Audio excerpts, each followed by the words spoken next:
Pronto. Tela cheia, né? Sim.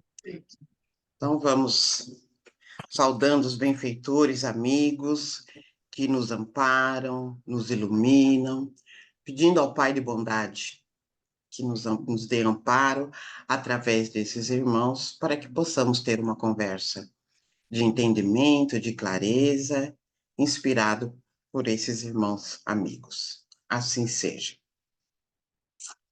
Bom, hoje nós vamos falar um pouquinho sobre caminho e espiritismo. Bom, eu acredito que todo mundo, em algum momento, né, da sua existência, tenha pensado nessa questão de caminho. O que é o caminho? Por que caminho? Será que todos nós escolhemos um caminho? Então, é isso que nós vamos fazer hoje, falar um pouquinho disso, vamos trazer um pouquinho da filosofia, alguns filósofos que vão tratar desse assunto, e nós vamos encerrar com a doutrina espírita falando para a gente o que seria esse caminho, né? Então, o que é caminho? Aí nós temos o filósofo, o poeta, que vai falar o seguinte: o caminhante não tem caminho, o caminho se faz ao caminhar. Essa frase é do poeta espanhol Antônio Machado, tá? E ele vai falar exatamente isso, que a gente não tem um caminho, a gente vai construindo esse caminho ao caminhar. Vamos verificar se ele tem razão, por que se tem, por que tem, se não tem, por que não tem. Então, se a gente for lá buscar no dicionário o que é caminho, de uma maneira bem geral, né? É um terreno que conduz de um lugar ao outro. Então, quando eu vou de um ponto ao outro, eu faço um caminho para chegar nesse ponto. É chamado de atalho, vereda, enfim, é um espaço que nós percorremos, tá? E é também um símbolo incessante da vida humana. Então, a palavra, o termo caminho, ele está ligado à vida humana de uma certa maneira, né? E nós podemos falar também em caminho espiritual ou caminho filosófico, que aí sim ele é específico, né? Que vai se referir a uma jornada, a uma trajetória, um desenvolvimento pessoal e espiritual do ser humano, de cada homem. Então, nós podemos falar em caminho, no dicionário, nós vamos entender que é um espaço que você percorre, mas nós também podemos falar em caminho espiritual ou filosófico, que aí nós estamos tratando da jornada do homem ao longo da existência. Bom, o caminho, o termo caminho, ele vai ser usado em várias filosofias e religiões. Então a gente vai tomar bastante cuidado, né? Porque eu gostaria que vocês começassem já a pensar. Essa ideia de caminho está necessariamente ligada à religião? Aqui já está dizendo que está ligado a filosofias e religião. E fala-se, né, em caminho da salvação, caminho da perdição, caminho do meio, caminho dos extremos, enfim, existem várias formas de se dirigir a esse termo caminho, né, tanto na filosofia quanto na religião. Então, nós vamos ver em alguns povos, algumas religiões, quais são esses caminhos que são colocados em filosofias e em religiões. Lembrando sempre que nós vamos ver o que cada religião vai colocar. Não vai dar para a gente ver todas, evidentemente, então eu peguei algumas em especial para a gente ver como que essas religiões, como que esses povos lidam com essa ideia de caminho. No Egito Antigo, né, o caminho do ser humano ele vai ser representado pela trajetória do Sol. Por quê? Porque o deus mais importante do Egito Antigo era o deus Ra, que era o deus do Sol. Tá? Esse deus ele personifica o Sol. Tanto é que a figura dele aparece com o Sol na cabeça, e são os três momentos: manhã, meio do dia e noite, né? E na religião do Egito Antigo, ele era a principal divindade, tá? Então, a jornada do sol representava para os antigos egípcios, representava a vida e a morte. O sol nascendo e o sol se pondo simboliza a vida e a morte. É um ciclo eterno. Tá? Então, para os egípcios, existia um caminho, que é o caminho que o sol vai fazer. Nasce, meio do dia, ele chega ao alto e depois ele morre. E depois ele nasce de novo e assim vai. Esse caminhar, essa jornada do sol, era o caminho da vida do ser humano, que para os egípcios era um ciclo eterno, tá? Então, os egípcios tinham um caminho, que era o caminho do sol. No hinduísmo também existe um caminho? Sim. O hindu, ele vai. No hinduísmo, o que vai acontecer? Para eles, o mundo tridimensional, o mundo que nós vivemos, que eles chamam de Maya, né, é um sonho. Na verdade, a gente tem que se livrar desse mundo, que é um mundo de dor e sofrimento, a pessoa precisa se livrar dessa existência pessoal e física, porque essa existência que nós estamos aqui nesse mundo maia, ela é uma existência de ilusão. Na verdade, nós precisamos nos livrarmos dessa existência através do quê? Aí eles colocam um caminho. Que caminho é esse? Através da yoga, da meditação transcendental, para a gente poder transcender esse mundo de ilusão que nós nos encontramos e atingir a iluminação. Para o hinduísmo, ele ensina que a yoga é um processo de 8 passos, né? Restrições éticas, observâncias éticas, posturas, controle da respiração, controle dos sentidos, concentração, meditação. Aí depois que você chega no êxtase, é onde a pessoa culmina, tá? E transcende esse mundo maia, e aí ela vai para um universo impessoal, aonde ela vai se juntar com essa divindade, que é uma existência individual, ela vai se juntar com essa divindade e vai se tornar um junto com essa divindade, vai se unir à divindade. É essa a proposta do hinduísmo. O caminho, então, é a transcendência através da yoga, da meditação, da elevação, seguindo aí esses 8 passos. Então, o hinduísmo também vai trazer um caminho. E dentro do hinduísmo, nós temos a lei do karma, tá? A lei do karma é o bem e o mal que a pessoa faz, que vai determinar como ela virá na próxima reencarnação. Então, você vai, toda a encarnação, você vai treinando todos esses 8 passos da yoga, tá? Até você transcender. E você vai, com isso, diminuindo esse mal que está em você para você poder transcender. A maior esperança de um hinduísta é chegar ao estágio de se transformar no inexistente, vir a ser parte deste Deus impessoal do universo.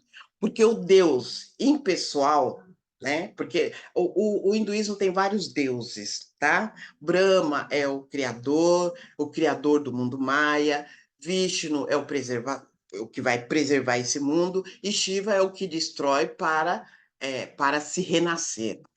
Mas existe acima desses 3 deuses, que são os deuses mais importantes, existem outros também.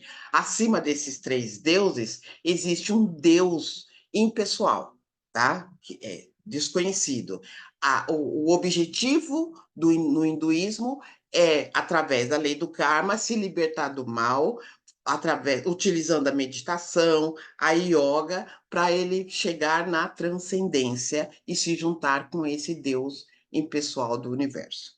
Então, o hinduísmo também traz um caminho de transcendência, né?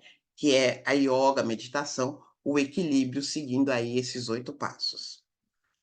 Bom, vamos ver mais uma? A China. Na China, nós temos várias religiões, várias filosofias. Eu peguei uma delas, que é o taoísmo, né? Todo mundo conhece esse símbolo que representa a ideia aí de dualidade, né? Presente nas coisas do universo.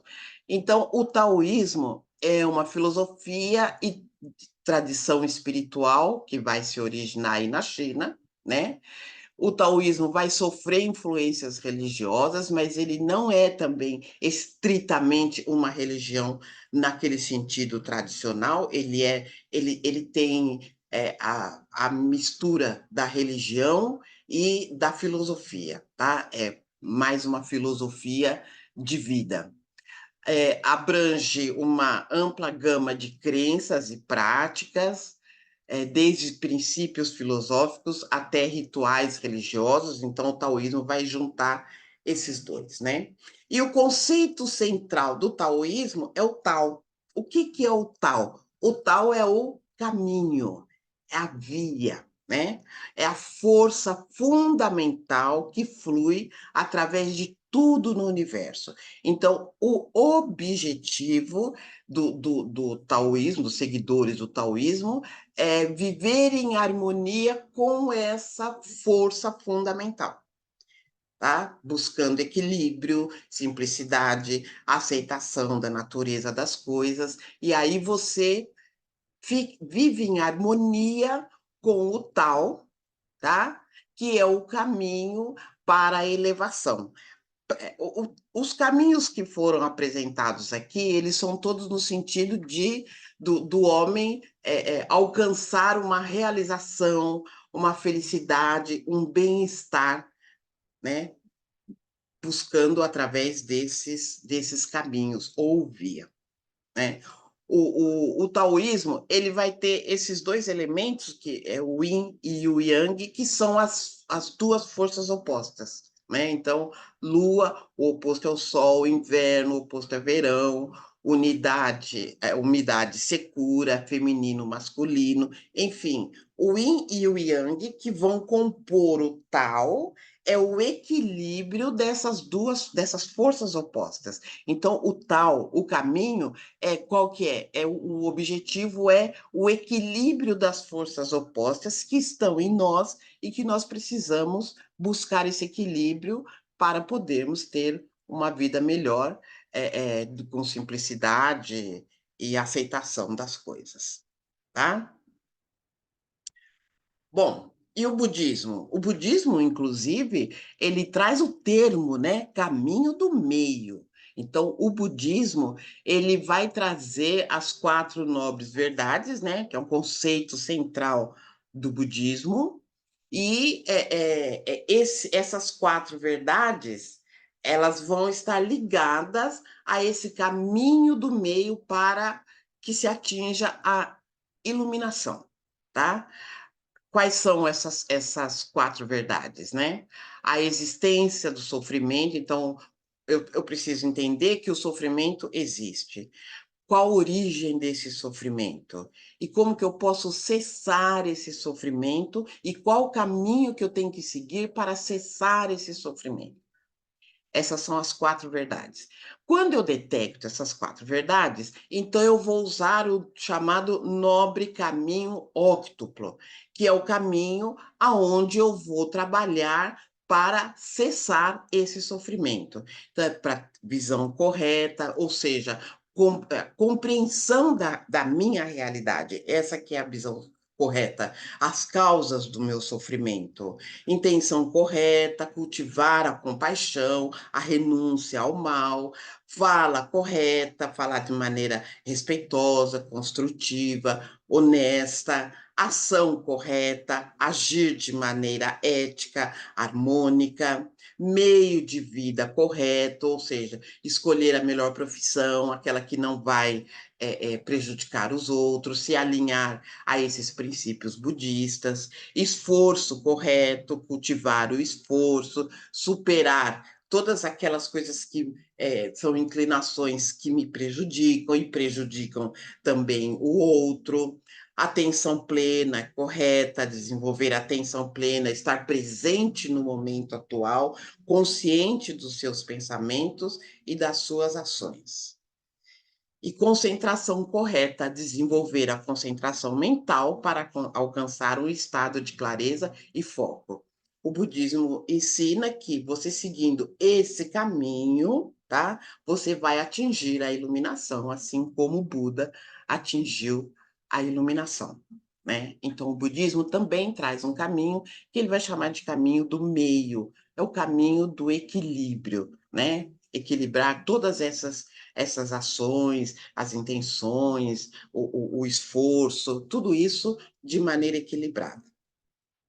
Bom, e ele vai falar também que esse Buda que eu trouxe aqui é o Avalokitesvara, é o Buda da compaixão, tá? E aí o próprio Buda vai falar, se a sua compaixão não inclui a si mesmo, ela é incompleta. Eu gosto sempre, eu acho essa imagem bem bonita, né? Ele é o que enxerga os clamores do mundo. E aí eu trouxe esse Buda aí para ilustrar. Bom, não é só nas religiões que nós vamos encontrar essa ideia de caminho, nós também vamos encontrar na filosofia. Aí eu trouxe para vocês o gigante, né? Quando eu falo gigante, não estou dizendo que ele é melhor que os outros filósofos. Eu falo gigante pelo tanto que ele estudou, tanto que ele escreveu, tanto que ele trouxe para nós dentro da filosofia. Por isso eu tenho Aristóteles como um gigante, tá? O Aristóteles também vai trazer um caminho para a gente, o caminho do meio, o caminho da justa medida, né? Lá no seu livro Ética a Nicômaco, ele vai desenvolver a ética das virtudes. Essa ética das virtudes é uma proposta que o Aristóteles traz, né, para a gente encontrar o caminho do meio, o caminho do equilíbrio, o caminho de justa medida entre os extremos. Então, entre os vícios opostos. O que ele fala é: não pode ter os vícios em excesso e nem de menos, tem que estar na justa medida, que aí sim você está praticando a virtude. Esse é um caminho que ele propõe, a prática da virtude, né? Por exemplo, a coragem é uma virtude que está no meio entre a covardia e a temeridade. Então, o que que ele propõe? O exercício da coragem, nem muito covarde e nem muito temeroso, o equilíbrio entre os dois. E aí ele vai falar que essa justa medida, essa prática dessas virtudes, vai fazer com que a gente alcance a eudaimonia, que significa felicidade ou bem-estar humano. Então, essa prática que Aristóteles propõe lá no livro Ética Nicômaco, essa prática das virtudes é um caminho que ele propõe para que a gente alcance a felicidade, o bem-estar humano, ou seja, que tenhamos uma vida plenamente realizada. Então, ele também está propondo um caminho, né, que vai resultar num estado de bem-estar e florescimento humano. Ele não vai usar essa questão, ele não vai colocar como uma questão religiosa, ele vai colocar como uma questão filosófica, tá? Bom, lá no Livro dos Espíritos, Kardec pergunta: a felicidade terrena é relativa à posição de cada um. O que é suficiente para a felicidade de um faz a desgraça de outro. Há, entretanto, uma medida comum de felicidade para todos os homens? O interessante aqui é a resposta que os espíritos dão. Para a vida material, a posse do necessário. Para a vida moral, a consciência pura e a fé no futuro. Então, o que que eles estão falando aqui?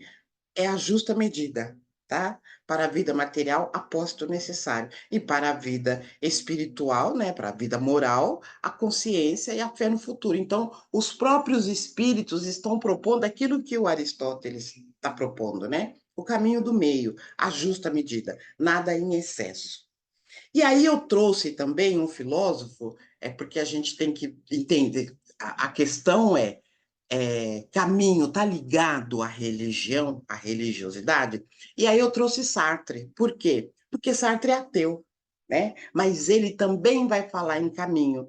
Cada homem deve descobrir o seu próprio caminho.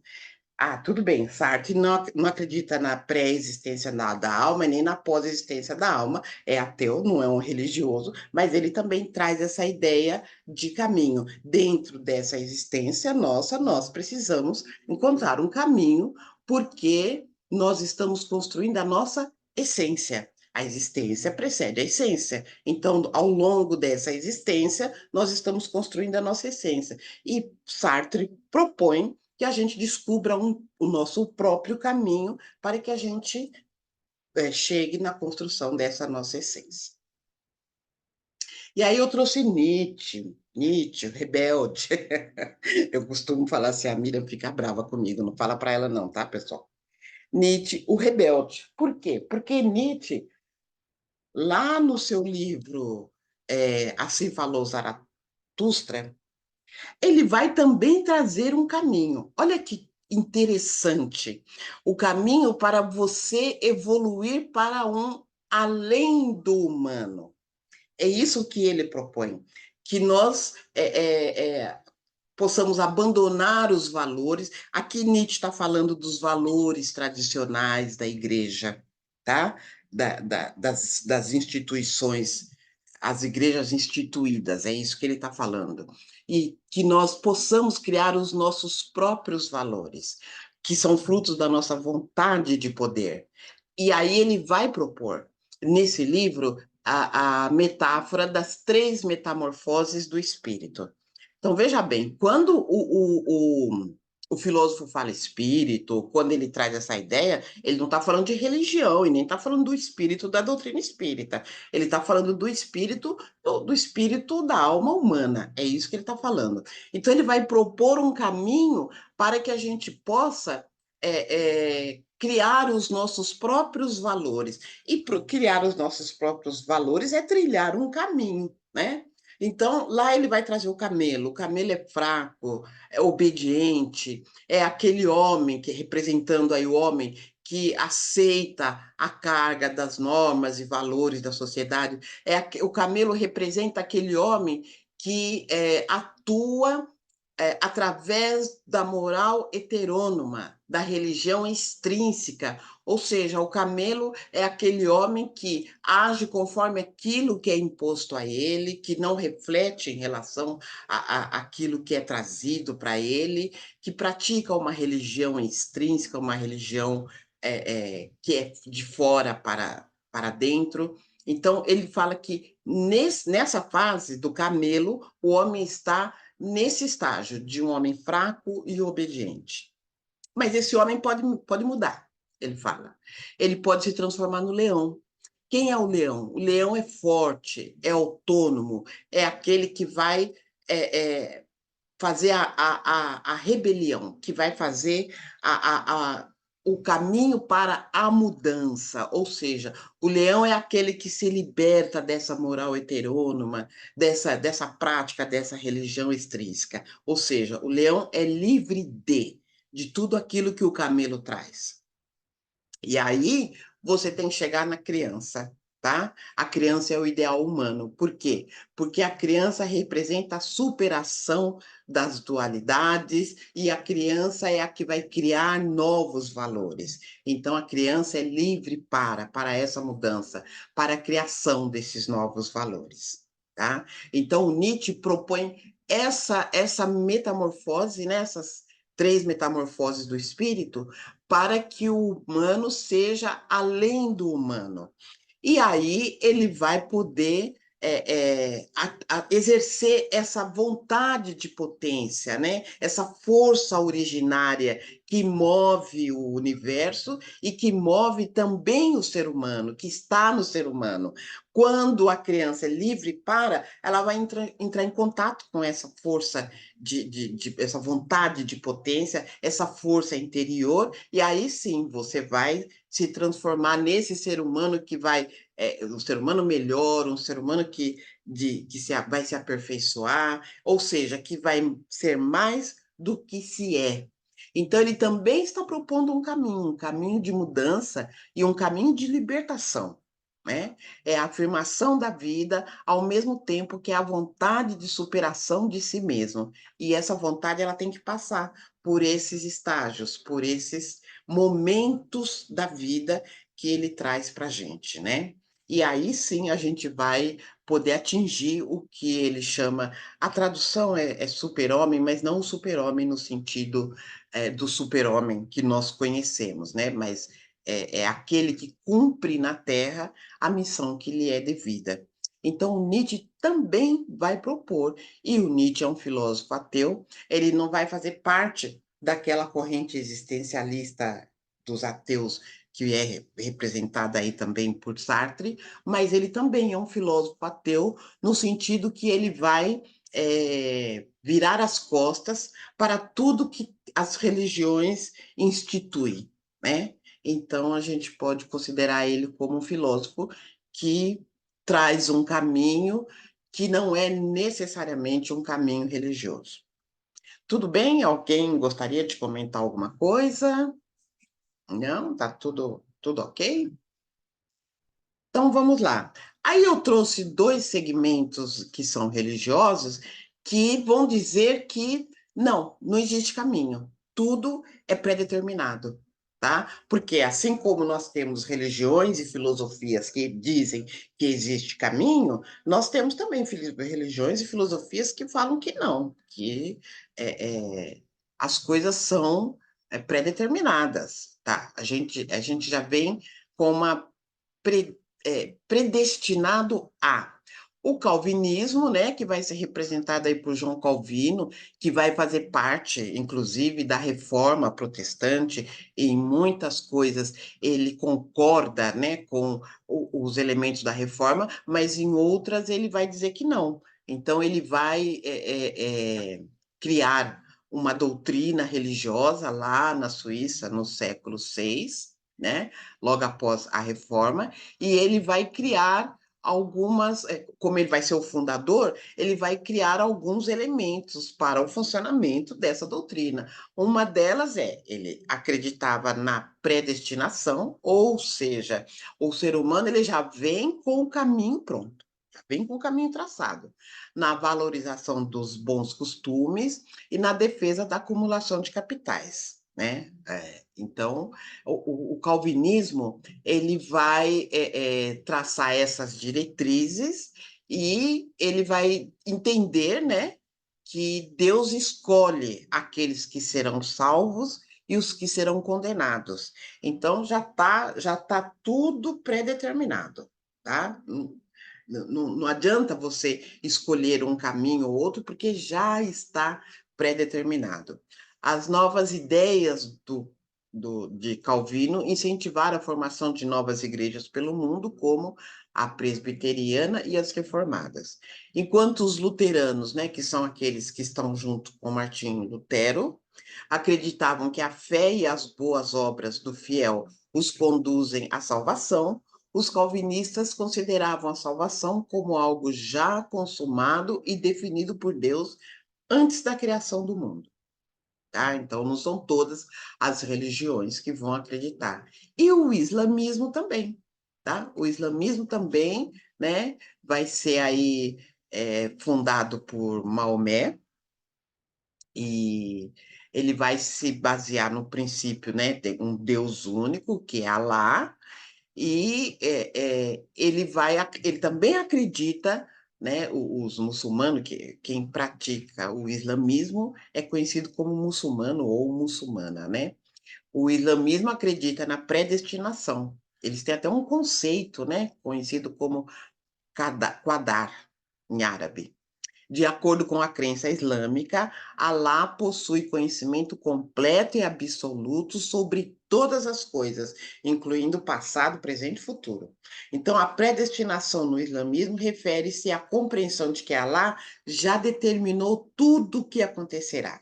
E isso inclui as ações e destinos individuais das pessoas. Então, tudo, segundo o islamismo, tudo que nós fazemos, Alá já determinou. Nós só estamos aqui realizando essa vontade de Alá.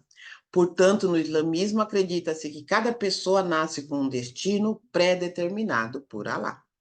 tá? Então, não são todas as religiões, nem todas as filosofias que vão entender que nós temos um caminho.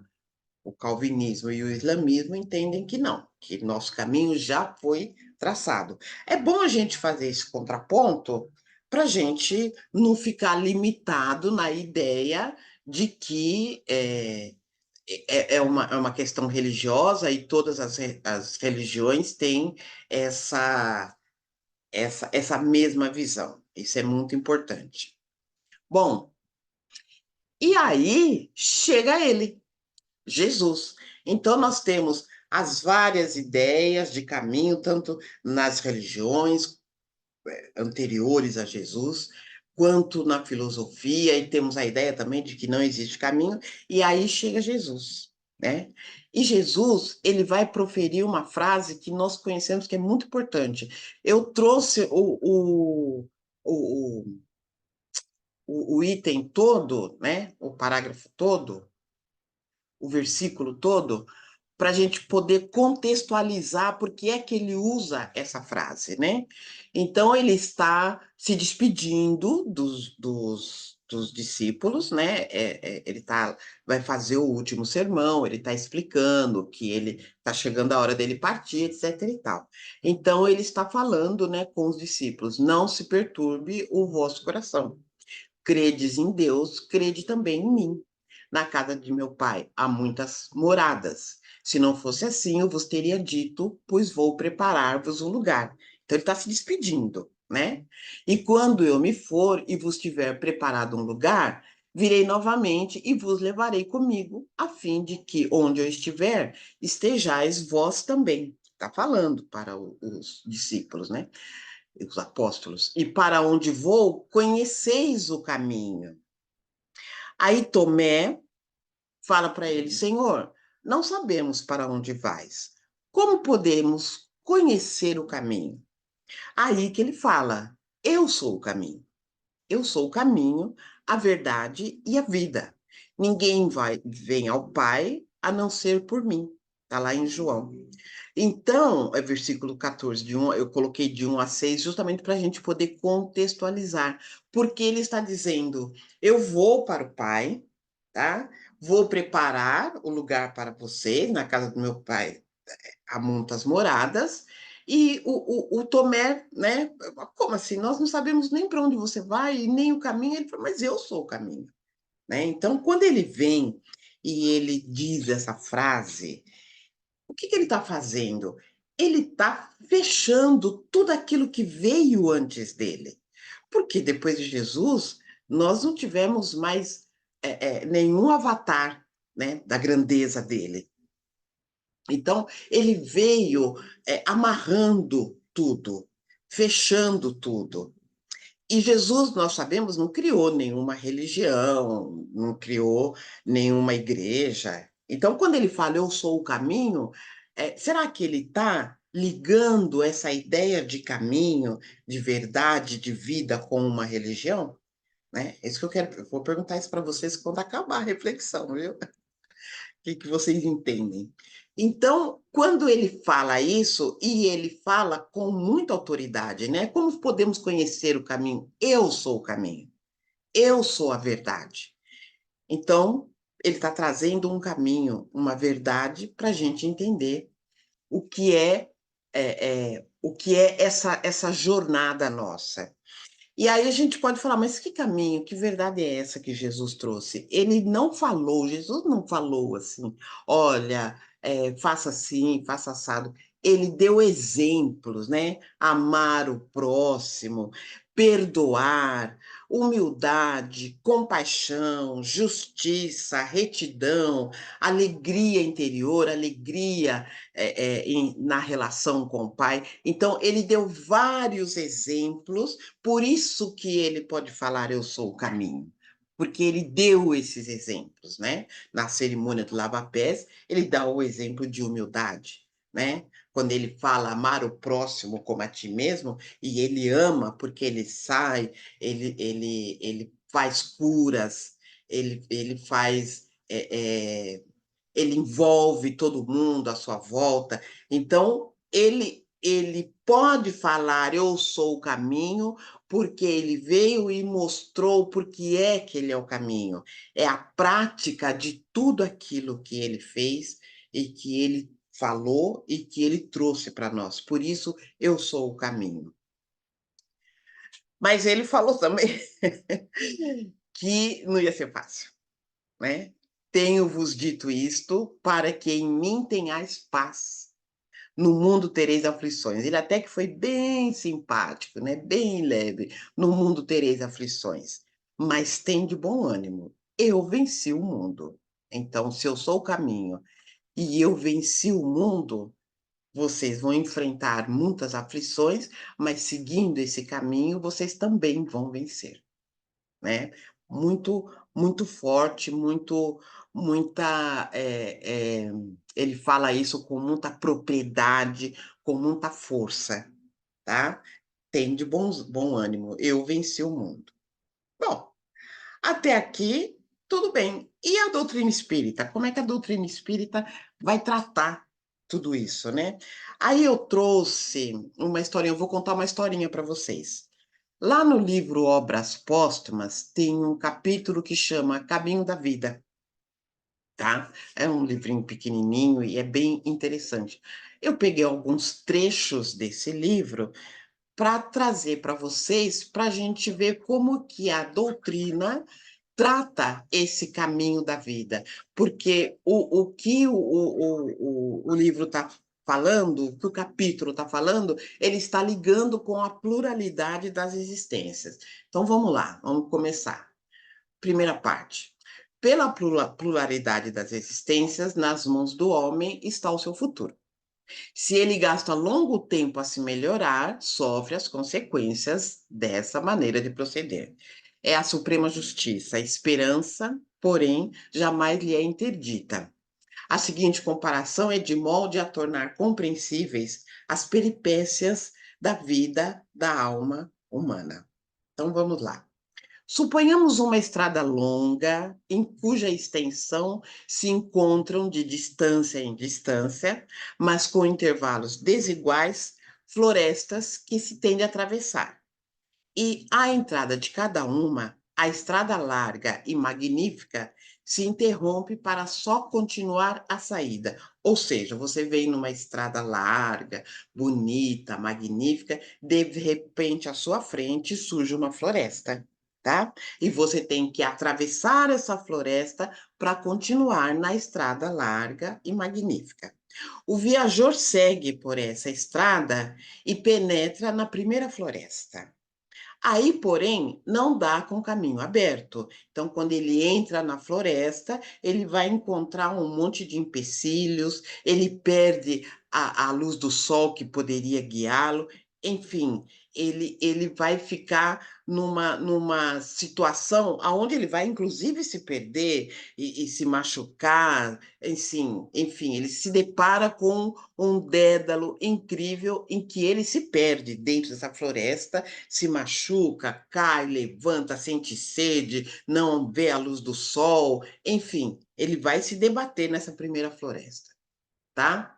Bom, aí ele vai, se debate, né? Se dirige lá sem saber para onde está indo.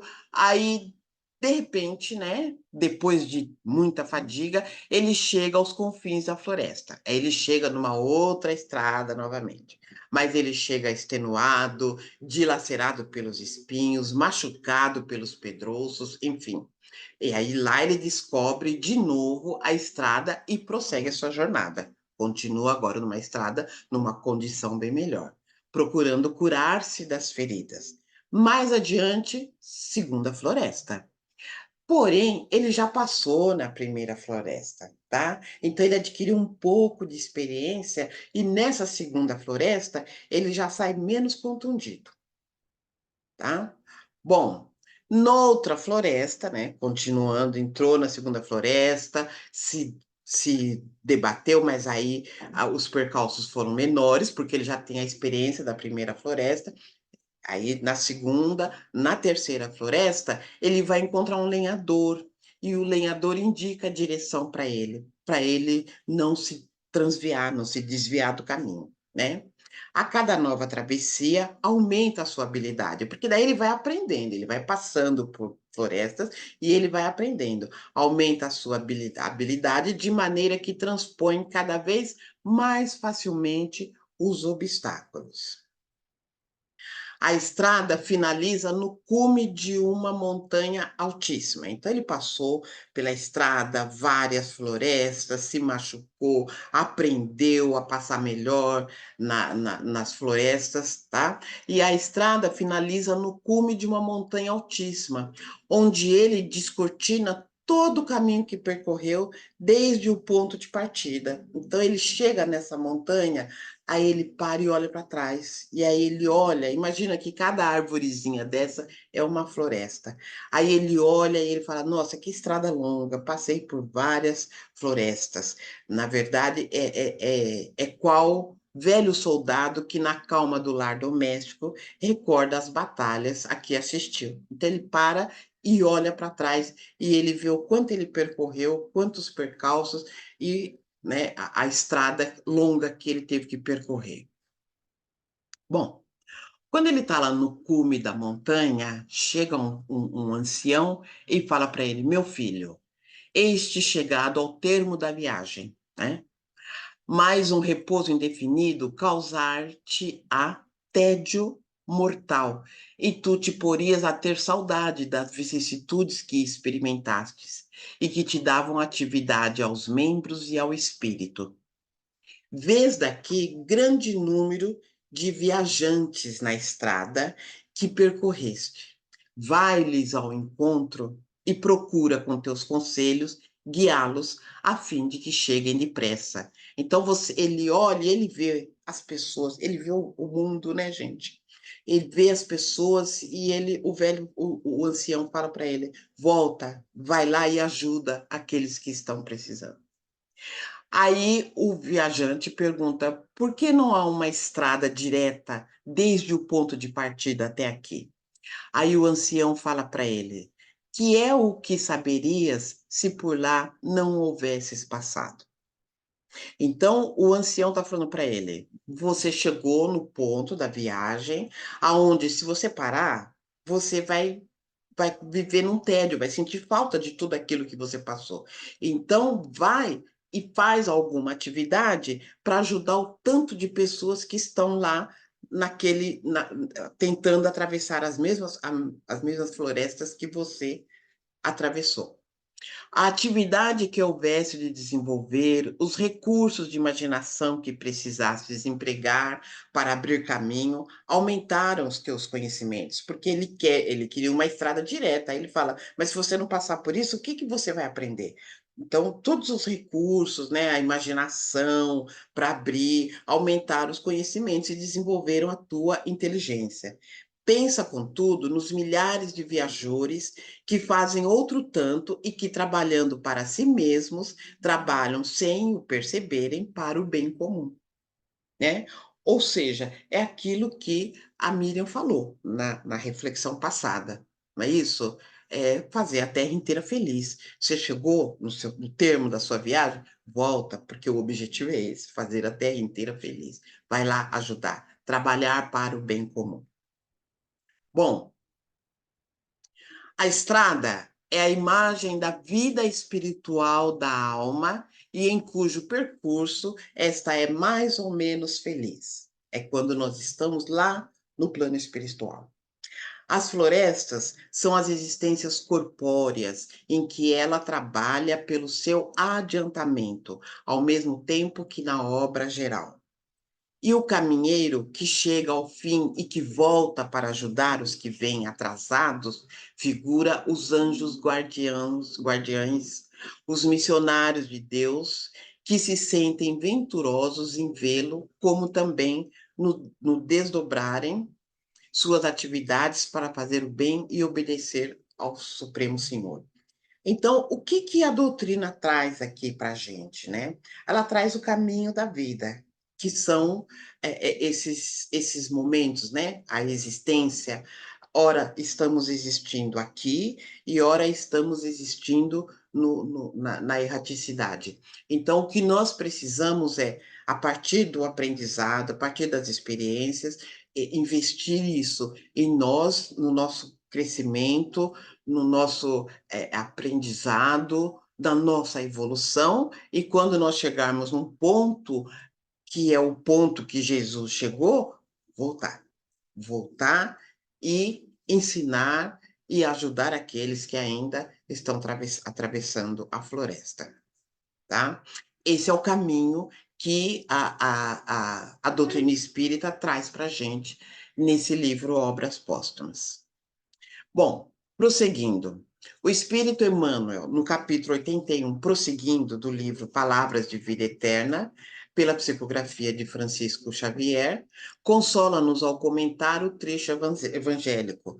Prossigo para o alvo, a fim de ganhar o prêmio do chamado celestial de Deus em Jesus Cristo. É Paulo. Na verdade, Paulo está fazendo um discurso, né, sobre a importância de esquecer o passado e buscar o chamado de Deus, né, em Cristo Jesus, buscando a maturidade espiritual e a vida centrada em Cristo.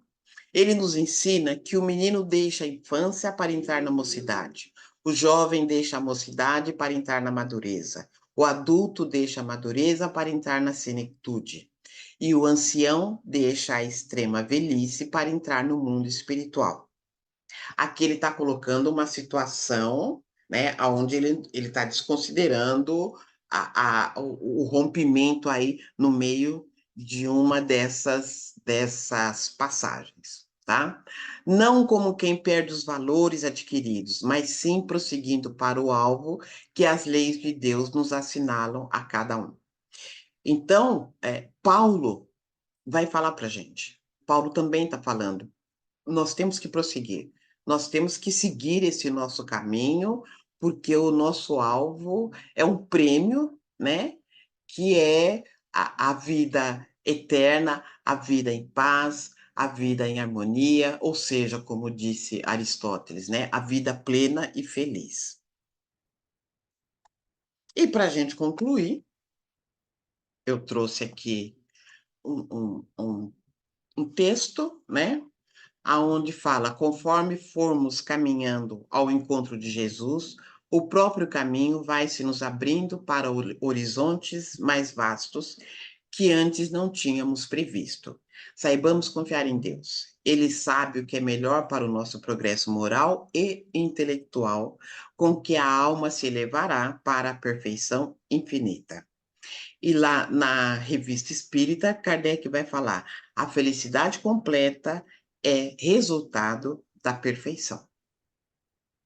E é isso. Agora eu vou voltar. A bibliografia, né? Onde eu pesquisei, aí vai num livro, vai num outro, assim. Agora eu vou voltar, porque eu quero conversar com vocês. Olha o Sidney. Sidney, aparece aí, vai. Que lindo esse enfeite de Natal. Então, eu quero saber se caminho está ligado à religião, necessariamente. Eu trouxe alguns elementos aqui para a gente pensar um pouquinho. Só quem tem religião, só quem pratica uma religião, segue um caminho? O que vocês acham? Não Não, acham? acho que não. Acho que todos têm um caminho, não é? Não está ligado à religião, está ligado à religiosidade, entendeu? A- Ao contato, né? À integração, o mundo espiritual e o mundo que a gente vive, né? Isso, mas e quem não acredita no mundo espiritual? Esse está ferrado. Esse vai para o inferno. Mas é por isso mesmo que eu trouxe Sartre. É. Por isso que eu trouxe Sartre, né? Eu faço uma outra pergunta, que é mais uma afirmação. A filosofia é o caminho. Ah, é. Que a filosofia Isso, permeia tudo. isso. A filosofia é um caminho. A historinha que você contou, essa última historinha que você contou, me levou direto, adivinha para onde, né? Para a caverna de Platão. Ah, sim, sim. Falei, É. gente, Ah, isso aí é Platão. E é muito importante, né, Né? esse estágio na floresta, né? Que é bem isso, é onde você vai devagar descobrindo as verdades, conhecendo as coisas. Cada vez que você passa, você aprende alguma coisa. Bem, eu não tinha Porque, pensado nisso. porque o prisioneiro vai passando de estágio em estágio ali até ele chegar no sol. O sol é o cume da montanha. E ele vai É, passando, vai deixando toda a ilusão, toda aquela trajetória ilusória dele para chegar na luz que é o sol, que é o conhecimento. O que que o rapaz fez? Ele conheceu. Aí eu falei, isso é puxa, isso é verdade. Platão. Verdade. Platão. Né? Sidney, você abriu o microfone? Não, ele estava aberto. Mas não, eu Tem estava que aqui fosse. pensando apenas. Não, o caminho, né? O caminho é uma coisa interessante, porque ele leva de um ponto a outro sempre, né? Então, é, é como se fosse uma reta, né? Liga dois pontos, né? No caminho. Isso, É sempre essa ideia de interligação, de relação, né? De isso, aproximação, aproxima, né? Você pode viajar em cima dessa ideia do caminho com muitas afirmações. E aí não necessariamente te leva a esse conceito religioso, né? Ele te dá isso, essas opções de você estar viajando.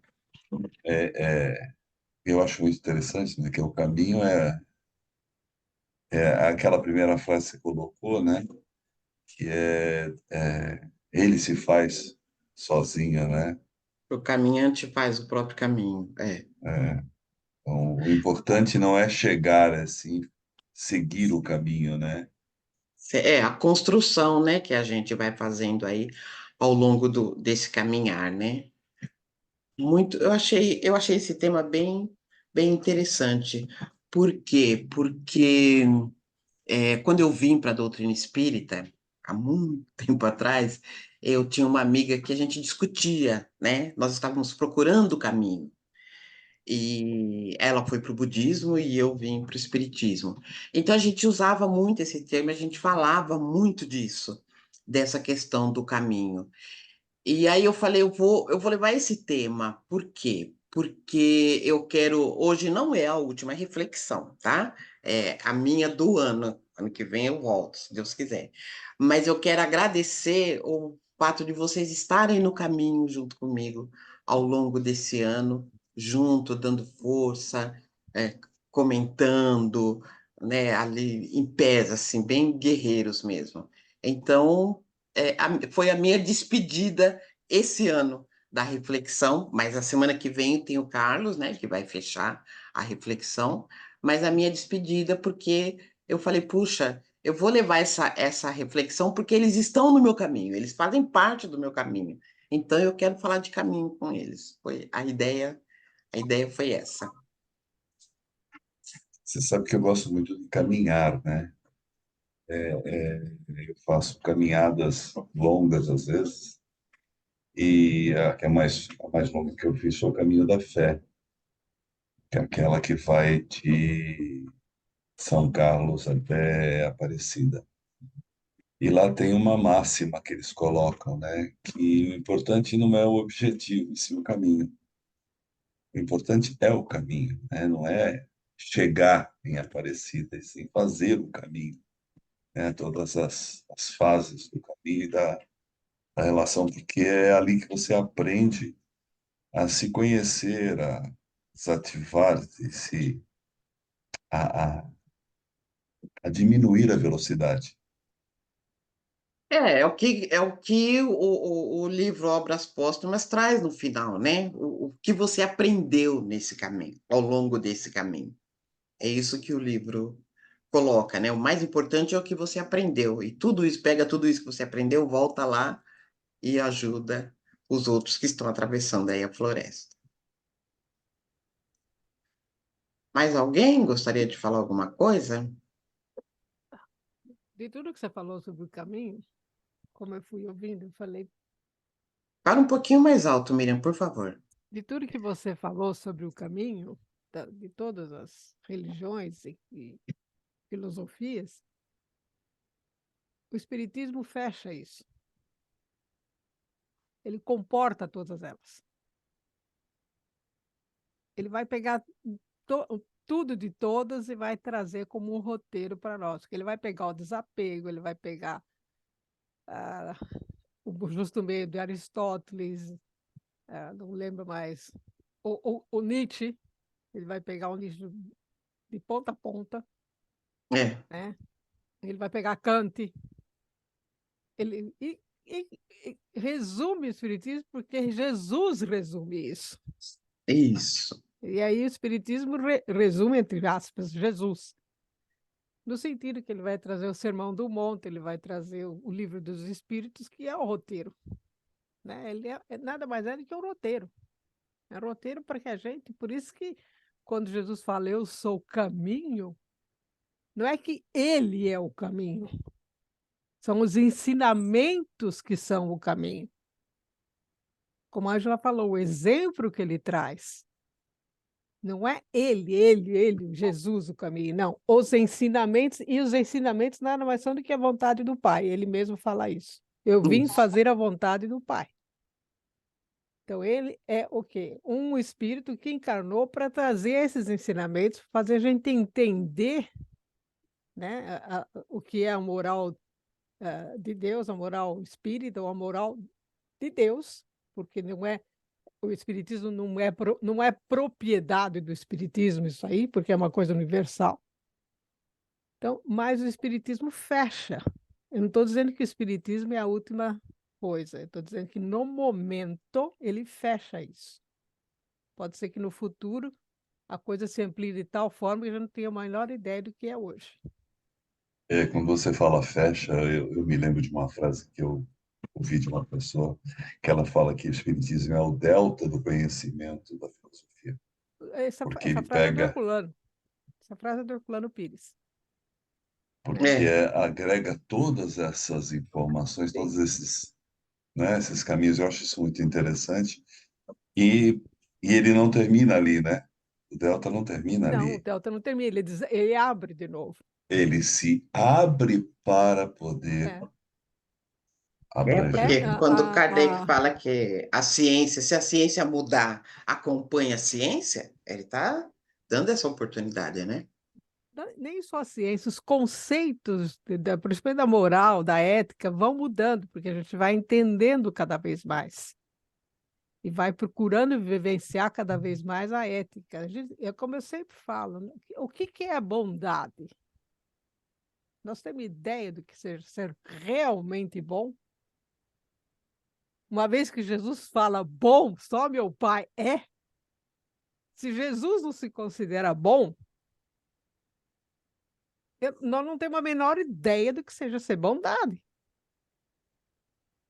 Não temos a menor ideia do que é o amor. Por isso que os conceitos mudam. E por isso que Kardec fala, as coisas vão mudando, as compreensões, as nossas compreensões, o entendimento que a gente vai tendo muda. Então, muda-se tudo, porque há o crescimento, é o rapaz que sobe a montanha lá, que atravessa as florestas. Se muda o conhecimento, se há cada vez mais uma ampliação do conhecimento, da compreensão de nós mesmos, né? E do mundo, como dizia Sócrates, né? Conhecei a ti mesmo e conhecerá deuses e o universo, É. é esse que é o destino de todos nós. Esse é o objetivo de todos nós.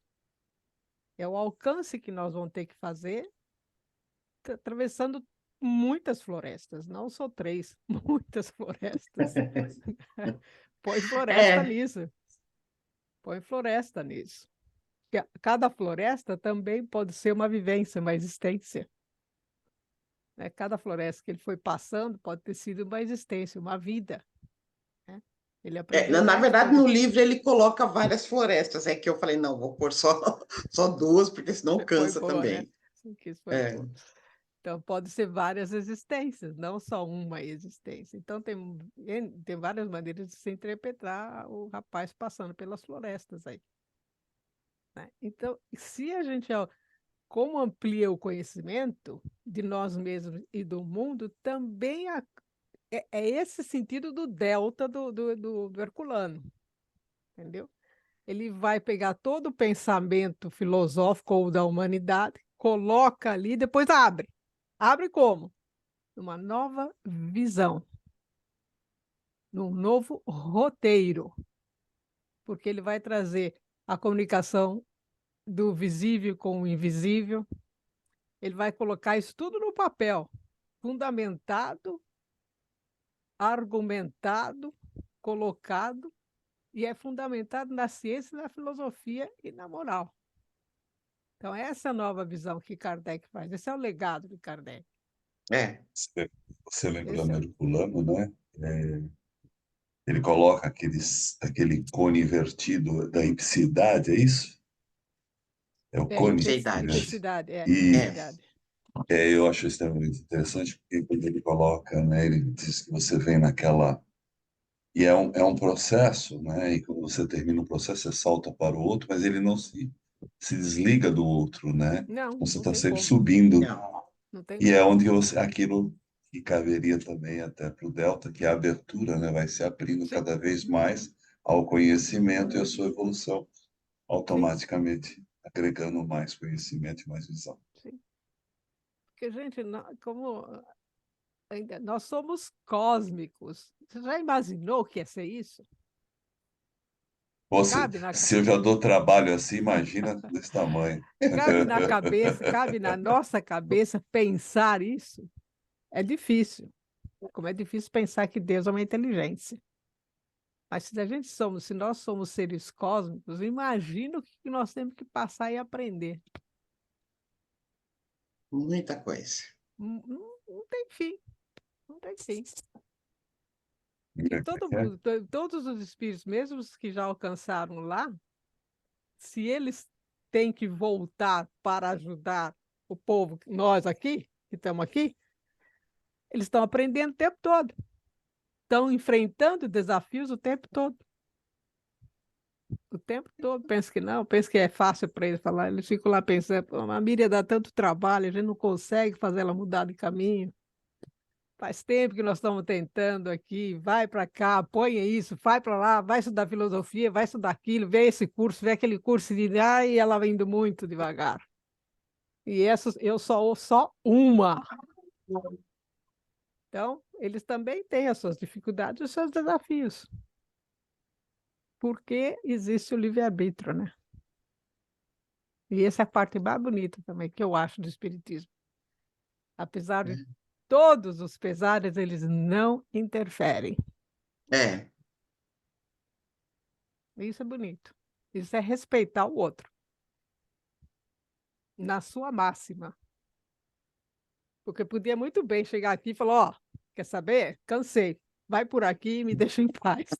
então, Miriam, eles não te mudam de caminho. Eles botam uma pedra para você tupicar e dar uma E avançada. eu não enxergo. E eu não enxergo. E eu tropico e continuo tropicando até não sei quando. Sim, E mas aí quando eles você falam, bom, a tupica, gente você já anda mais botou, rápido. já pus uma rocha na frente dela, pôs uma montanha, ela não enxerga. Fazer o quê? E aí você vê que eles têm uma paciência enorme, né? sim. E uma Amor, confiança enorme. paciência, é que a gente desconhece. A gente não tem Sim, ideia não tem desses ideia, sentimentos deles. não tem Não. ideia. Ou compreensão do caminho, Também, também, né? Só também. compreensão. Compreende que o caminho ele pode ser na distância que for, não faz diferença que você vai chegar.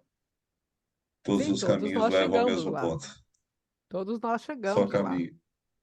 Como é o caminho, cada um faz o seu, mas todos nós chegamos lá. Cada um vai chegar de uma forma, mas que chega, chega. Isso é outra coisa, porque eles confiam que nós vamos chegar lá. Podeis fazer o que eu faço e muito mais. Muito mais. Esse muito mais sempre ficou na minha cabeça. O que será que é, né? Ele já fazia tanto. que será que é? Mas ainda lhe falta um sentido. Sim, falta não só um, meu filho, vai faltar É, vários. falta vários, né? Vários. Vários. Então a gente fica pensando, a coisa é muito maior do que a gente possa imaginar, entendeu? Muito maior. E não é tão complicado assim, é simples. O problema é que a gente luta contra. É a velha história, né? Se Deus é por mim, quem é contra mim? Eu mesma, Eu mesma. eu mesma.